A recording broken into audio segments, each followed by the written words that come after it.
this video, I'll be doing a complete flush and refill of the fluid in this 6T70 transmission of this first generation Chevy Traverse.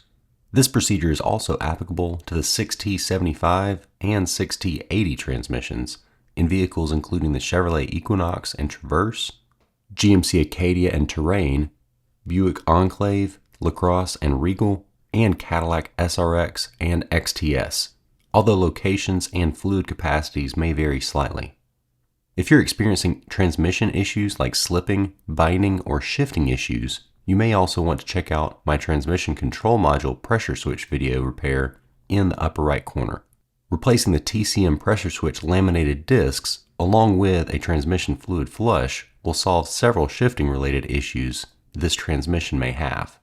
The tools you need for this job are an 11mm socket, ratchet, torque wrench capable of 80 inch-pounds, a pick or small screwdriver, a transmission funnel, an oil catch pan, and optionally a jack and jack stands.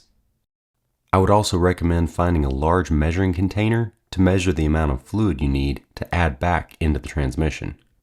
The supplies you'll need are about 6 feet of 3/8 inch outside diameter clear tubing from your local home improvement or auto parts store, some paper towels, and 10.5 to 11 quarts of Dexron 6 automatic transmission fluid. Let's get started by setting the parking brake and popping the hood. If you have enough space to slide the oil catch pan underneath the transmission, you can go ahead and start draining.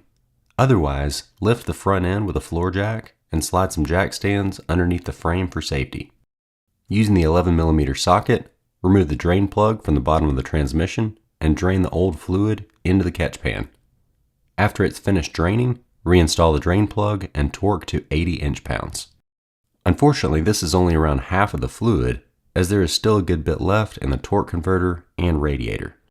To change this fluid without mixing the old with a new fluid, you'll need to redirect the flow from the transmission cooler return line while the engine is running.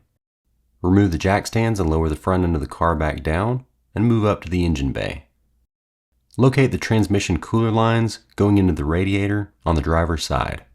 They will be approximately 3/8 inch diameter metal lines held in by a small retaining clip. Access on this Traverse is very limited with the airbox still installed. You may want to remove it, but removing it is fairly difficult, and you won't be able to run the engine later without the airbox installed without it throwing a check engine light. But you can easily remove the PCM module from its holder and move it to the left if the wires are in your way. The upper line connected to the radiator is what returns transmission fluid from the radiator back into the transmission. First, slide back the black plastic protector. Using the pick or small screwdriver, carefully remove the small wire retaining clip that secures the metal line.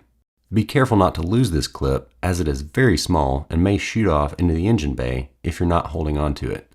With a paper towel underneath the line to catch any drips, remove the line from the radiator. Then go ahead and reinsert the clip back into its place. Now insert the 3/8 inch clear tubing in the radiator where the return line was and run the line into a container or catch pan in front of the car. You may also want to use clips or tape to hold the tubing in place. If you remove the airbox or if you're pairing the flush with replacing the TCM pressure switch discs, now is the time to reinstall the airbox.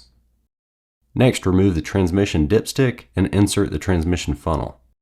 Measure the amount of fluid you drained from the transmission and refill with approximately the same amount. It should be around 5 quarts. This next part is a 2-person job. I made the mistake at first of running the engine without holding the tubing in place, and the pressure of the return line was too much for it to stay put.